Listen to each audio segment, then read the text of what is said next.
Hi everyone, today we'll be going over accounts October-November 2021, paper 2-2, question number 4. This is structured paper 2, which consists of questions of 90 marks, and it also has a time limit of 90 minutes. And since question number 4 is of 30 marks, we will be attempting to solve this question under 30 minutes.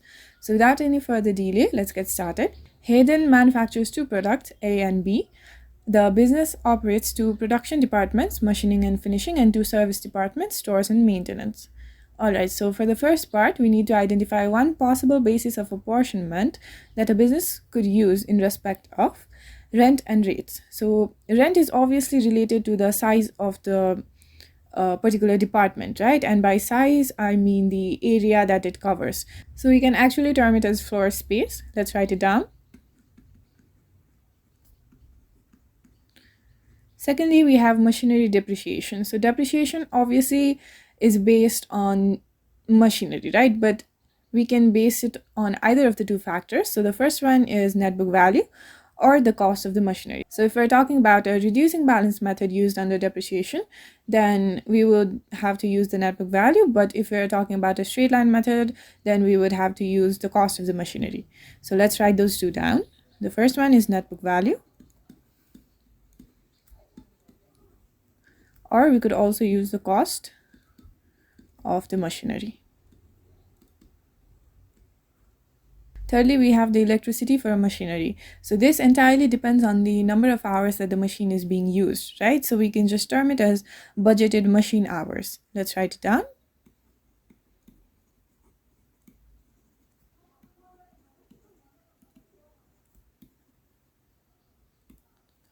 Alright, so this concludes the first part. Now we can move to the second one. We're given additional information relating to the number of orders from stores, maintenance, call-outs, budgeted directly by hours, and budgeted machine hours relating to the two production departments, machining and finishing. Now for the question, we need to complete the given table in order to show the apportionment of budgeted overhead costs for the year ended 30 September 2021. So we're already given the total apportioned overheads for the four departments, machining, finishing, stores, and maintenance. But now in order to figure out the budgeted overhead costs, we just need to allocate these costs of the service departments to the production departments. So for the first part, we need to reapportion the stores value to the production department of machining and finishing. Alright, since we're talking about stores, so the basis we will be using is the number of orders from stores for our production department, machining and finishing. So let's first figure out the total number of orders from stores for both of these departments. So that's going to be 3200 plus 1800, which gives us the total of 5000. Alright, so out of the 5000 orders, 3200 orders are for the machining department and 1800 orders are for the finishing department. So we will be reapportioning the store's overheads on this particular basis. Alright, firstly, let's figure out the overhead for the machining department. So we just figured out that 3200 orders out of the 5000 orders were for the machining department, right? And we have the total overhead for stores to be 53,325. So we are just going to multiply the number. This gives us the total reapportionment of stores for the machining department to be 34,128. So let's just write it down in our machining department. That's 34,128. Now we're going to repeat the same process for the finishing department. So out of the 5000 orders, 1800 orders were for the finishing department. So we can just write it down as 1800 by 5000 and we'll multiply it with the total overhead for the stores, which is 53,325. So this gives us the total reapportionment for the finishing department to be 19,197. Let's write it down. Okay, since we're reapportioning this amount, we actually need to subtract this amount now, right? Because we just transferred these amounts to the production department. So let's write the same amount under a bracket, indicating that this needs to be reduced. Now we move towards the subtotal. So for the subtotal, we just add the values in these two rows, right? So for machining department, the subtotal is going to be 188,850 plus 34,128, which gives the total to be 222,978. We repeat the same process for finishing department. So that's going to be 172,850 plus 19,197, which gives us the total of 192,047. For stores, we just subtract the same amount, right? So that's 53,325 minus 53,325. So there are no remaining overheads in the stores. Whereas for maintenance, this is going to remain the same because we're neither adding any amount nor subtracting any amount. So that's just going to be 34,775.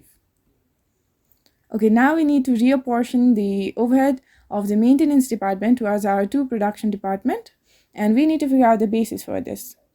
So obviously we're given it right here, maintenance callouts. So the maintenance callouts for machining department was 160, whereas it was 32 for finishing department.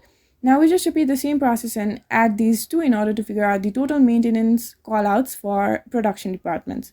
So that's going to be 160 plus 32, which gives us the total of 192. Alright, out of this 192 maintenance callouts, 160 are for the machining department, whereas 32 is for the finishing department.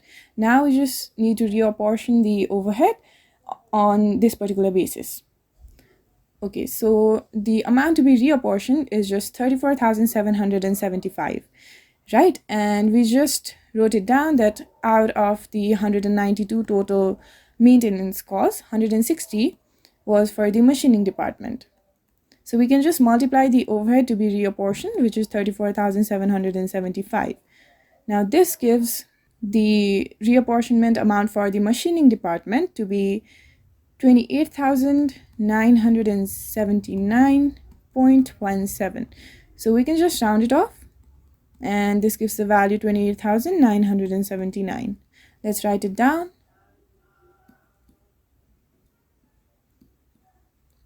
Now we repeat the same process for finishing department. So out of 192 maintenance callouts, 32 were relating to the finishing department. Now we just multiply it with the total overhead to be reapportioned, which is 34,775. This gives the amount of 5,795.83. Again, we're just going to round it off as 5,796. Let's write it down. Okay, since we're reapportioning the overheads from the maintenance, we also need to subtract it because we just transferred these amounts to the production department, right? So let's just write the same amount, but in a bracket indicating that we need to subtract it. Now we just need to figure out the total overheads cost. For this, we will be adding the amount for these two rows because we already added the above amounts and figured out the subtotal. Now we just need to add the reapportioned amount to the subtotal in order to figure out the total overheads cost. So for machining department, that's going to be 222,978 plus 28,979, which gives a total of 251,957. Now for finishing department, that's going to be 192,047 plus 5,796, which gives a total of 197,843. Now for maintenance, we're subtracting the same amount, so that's just going to be 34,775 minus 34,775, which gives us 0. Okay, this completes the table and also the second part of this question. Now we can move on to the third one. We need to calculate an overhead absorption rate for each production department using a suitable basis. Okay, first let's figure out the suitable basis for our two production departments, machining and finishing. Let's have a look at the information relating to machining department. So we've already used the first two informations, right? Then the remaining information relates to the direct labor hours and machine hours. So whenever we're talking about the overhead rates, we will either base them on the direct labor hours or machine hours, right? So how do we figure out that? We just look at the given hours. So for labor hours, we're given 6,200, whereas for machine hours, we're given 38,600. Clearly, the machine hours is the greater one, right? And we always look at the greater one and base our overheads on that particular basis, right? So in this case, for the machining department, since machine hours is clearly higher than direct labor hours, we will be calculating the overheads on the basis of the machine hours, which just means that whatever total overheads we calculated for the machine department in the second part, we will divide it with the budgeted machine hours and then figure out the overhead rate per machine hour. So let's do that for machining department.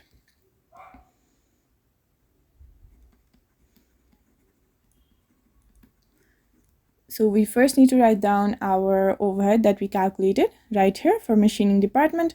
That was 251,957. Let's write it down.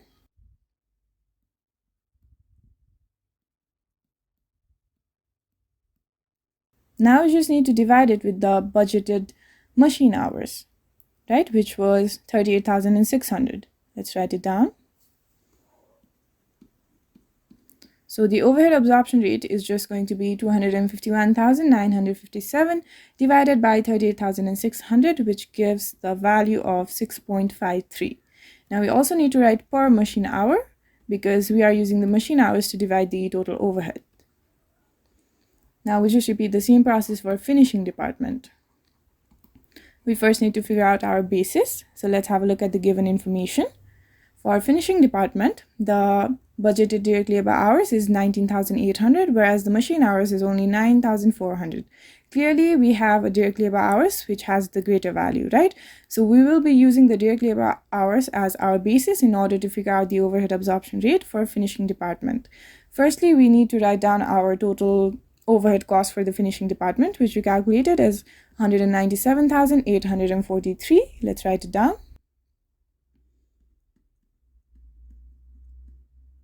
So now we just divide it with our budgeted direct labor hours, which was 19,800. So the overhead absorption rate for finishing department is 197,843 divided by 19,800, which gives the value of 9.99. And we also need to write per direct labor hours since we are using the total budgeted direct labor hours in order to figure out this overhead absorption rate.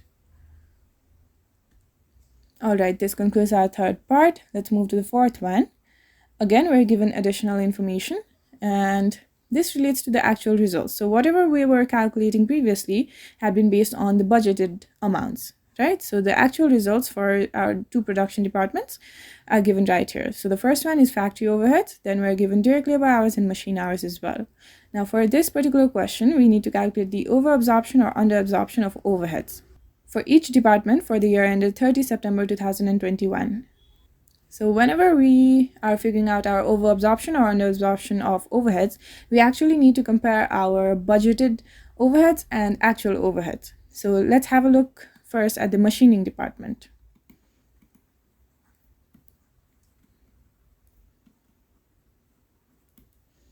All right, so for machining department, we have our actual overheads,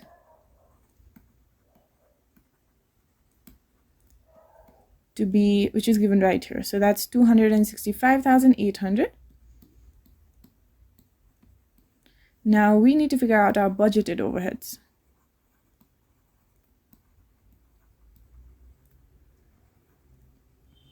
So for budgeted overheads, we actually use the overhead absorption rate that we figured out in the previous part. So for machining department, we figured that out to be 6.53 per machine hour. So let's write this value. That was 6.53. And notice that the overhead absorption rate for machining department was based on the machine hours. So this relates to one machine hour, right? This is the overhead for one machine hour. But we can see that our actual overhead is actually relating to 36,940 machine hours. So we just need to multiply this with that particular amount so that the comparison can be valid. So we just multiply it with 36,940, which gives the budgeted overheads to be 241,218.2. We can round it off. So that gives us 241,218. So we can clearly see that the actual overheads is greater than the budgeted overheads. That means that there is a case of underabsorption. So we also need to figure out the amount for the underabsorption, which is just going to be the difference between actual overheads and budgeted overheads. So that's 265,800 minus 241,218, which gives the amount of 24,582. So for machining department, there was an underabsorption of 24,582. Now we can just repeat the same process for finishing department. Let's write it down.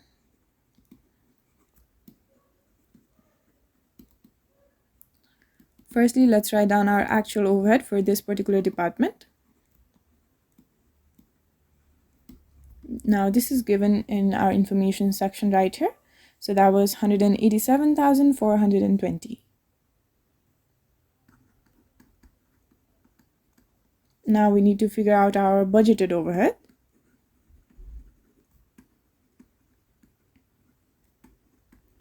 For budgeted overhead, we utilize our overhead absorption rate that we figured out in the previous part, which was 9.99 per direct labor hour. So let's write it down first. Okay, so the actual overhead was for 19,260 direct labor hours, but this overhead absorption rate of 9.99 is only for one direct labor hour. So in order for this comparison to be valid, we actually need to multiply it with the given direct labor hours, which is 19,260. Let's do that. So we just multiply it. And this gives us our budgeted overhead to be 192,407.4. We can round it off. So that gives us 192,407. We can see that the budgeted overheads are greater than the actual overheads, which means that this is a case of overabsorption. And we also need to figure out the amount for the overabsorption, which is just going to be the difference between budgeted overhead. And we also need to figure out the amount for overabsorption, which is just going to be the difference between budgeted overhead and actual overhead. So that's 192,407 minus 187,420, which gives the overabsorption to be of 4,987.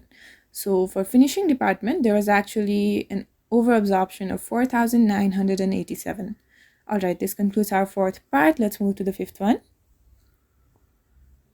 We are given additional information relating to one unit of product A. We are given direct material, direct labor hours, as well as the machine hours. And during September 2021, a customer requested a quotation for supplying 200 units of A. So quotation just means the total sales price for 200 units. And Hayden required 30% gross profit margin on the order. Okay, so we need to prepare a statement to show the total selling price that Hayden quoted to the customer. So this total selling price actually relates to the 200 units, right? Alright, so in order to figure out our total selling price, we first compile the cost per unit. So let's do that. We can make a statement. Okay, so we'll start with our direct material. So direct material cost is actually given at 36.20 per unit. Let's write it down. Then we have our direct labor hours.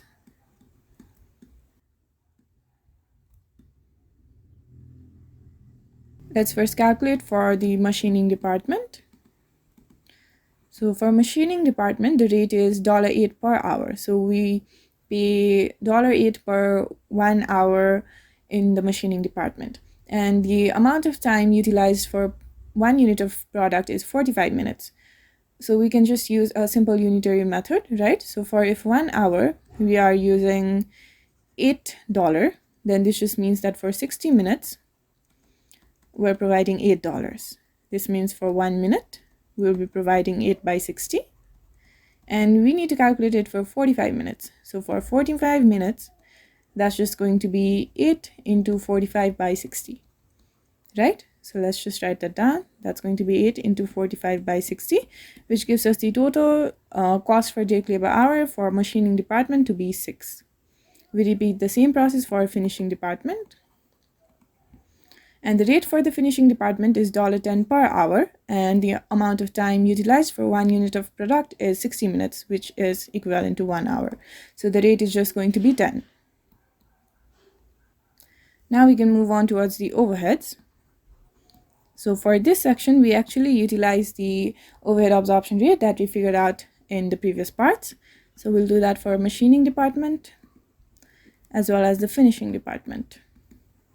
So if you remember correctly, then for machining department, we figured out the overhead absorption rate to be 6.53. per machine hours. So we just need to multiply it with the machine hour utilized in order to produce 1 unit of product. So machine hours is given right here, and for machining department, that's 20 minutes. So we're actually providing 6.53 for 1 hour, right? That's the rate we're providing. Then that's just equivalent to 60 minutes. So for 60 minutes, we're providing 6.53. Let's use this simple unitary method. Then for 1 minute, we will be providing 6.53 divided by 60. But we actually need the rate for 20 minutes.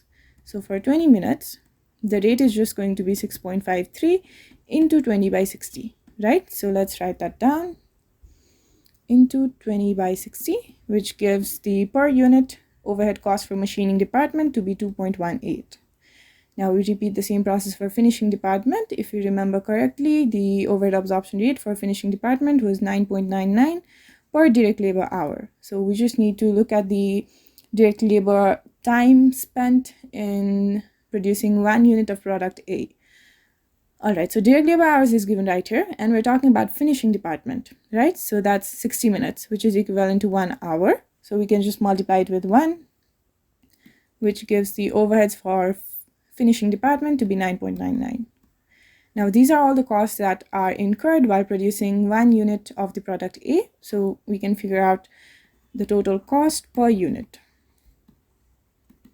Now that's 36.20 plus 6 plus 10 plus 2.18 plus 9.99, which gives the total to be 64.37. Now in order to figure out the sales price per unit, we just need to add the profit, and that gives us the sales price per unit. Okay, so I'm actually going to write it down as an equation because I find it easier to solve it that way. So sales price is actually just going to be the profit plus cost, right? So I'm going to write sales price as SP. And we are given information regarding the gross profit margin. So that's 30% gross profit margin, which means that the profit is actually 30% of the sales price, right? So we can just write it down as 0.30 sales price. And we've already figured out the cost right here. So that's 64.37. Let's write it down. All right, so let's bring this term to this side. So that's going to be SP 1 minus 0.30. That will be equal to 64.37. Now this is very simple equation, right? So the sales price is just going to be 64.37 divided by 1 minus 0.30, which is 0.70. So this gives the total sales price per unit to be 91.96. Let's write it down. Now profit acts as the balancing figure, right? So there's actually two ways. So one, we can figure it out as a balancing figure. So we can just subtract the cost per unit from sales price in order to figure out the profit. That's going to be 91.96 minus 64.37, which gives the profit to be 27.59. And another way is that we know that profit is actually 30% of the sales. So that's just 0.30 into 91.96, which again gives the same value of 27.59. But we actually need to find the total selling price for 200 units. And this is just the selling price for one particular unit, right? So let's figure out the total sales price for 200 units. So total selling price for 200 units. So we can just multiply the per unit selling price with 200. That's 91.96 into 200. Which gives the total selling price to be 18,392. Alright, this concludes the fifth part. Let's move to the sixth one. We are again given additional information. Now, Hayden is considering using one factory-wide overhead absorption rate. So previously, we used two overhead absorption rate for two production departments, machining and finishing. But now, it is being considered to use only one factory-wide overhead absorption rate rather than separate departmental overhead absorption rate. And we need to advise Hayden whether or not he should use one factory-wide absorption rate. We also need to justify our answer. So obviously the main factor here is that while considering one factory-wide overhead absorption rate, it does not differentiate capital-intensive production, which is the machine hours, from labor-intensive production, which is the direct labor hours, right? That's the first point. Let's write it down. Does not differentiate capital-intensive production from labor intensive production. And due to this particular reason, using one factory-wide overhead absorption rate can produce less accurate selling price. So produces less accurate selling price. And further, it also produces less accurate overhead absorption rates, right? Let's write that down as well. Produces less accurate overhead absorption rates. Okay, then it also does not reflect accurate departmental uses, because we are considering a factory as a whole and without differentiating it between different departments, right? So it does not really reflect any accurate uses. So let's write that down as well. Does not reflect accurate departmental uses. All right. So based on these points, obviously we are siding towards not using one factory-wide absorption rate. So let's write that down clearly. So decision is that he should not use one factory-wide absorption rate.